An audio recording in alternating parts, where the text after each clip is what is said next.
ఈరోజు అమరావతి మన రాజధాని అన్నది ఒక వాస్తవం, మనందరికీ గర్వకారణం.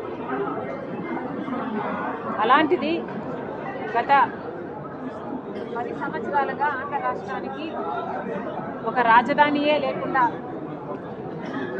పోయిన సమయంలో అమరావతి మన రాజధాని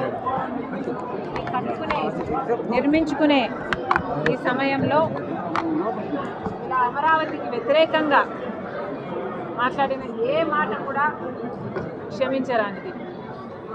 అసలే ఒక రాజధాని లేకుండా బాధపడుతున్న ఆంధ్ర రాష్ట్రానికి ఇది మరో దెబ్బ లాంటిది. మరి అలాంటప్పుడు అమరావతి మనకంత ముఖ్యమైనప్పుడు, ఆంధ్ర రాష్ట్రానికి ఒక రాజధాని అంత ముఖ్యమైనప్పుడు ఇలాంటి వ్యాఖ్యలు చేయడాన్ని కాంగ్రెస్ పార్టీ ఒక పార్టీకి చెందిన ఒక మీడియా హౌసు, వైసీపీ పార్టీకి చెందిన సాక్షి మీడియా హౌస్లోని ఒక యాంకరు, వాళ్ళు పిలుచుకున్న ఒక గెస్ట్ స్పీకరు ఇద్దరూ కలిసి అమరావతి వేశ్యల రాజధాని అని వ్యాఖ్యానించడం చాలా చాలా దురదృష్టకరం. ఇది ఎవరైనా ఖండించాల్సిన విషయమే. కాకపోతే నాకు ఇక్కడ అర్థం కాని విషయం ఏమిటి అంటే,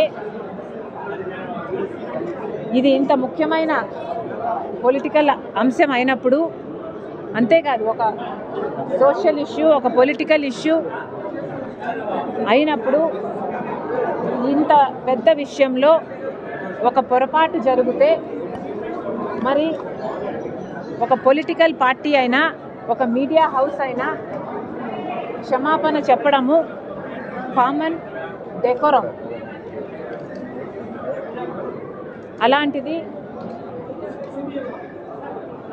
మీడియా హౌసే ఒక పొలిటికల్ పార్టీకి చెందినప్పుడు ఆ మీడియా హౌస్ చేసిన కొన్ని వ్యాఖ్యల వల్ల కోట్ల మంది ప్రజలకు ఆవేదన కలిగినప్పుడు ఆ మీడియా హౌస్ అయినా, ఆ పొలిటికల్ పార్టీ అయినా క్షమాపణ చెప్పాలి.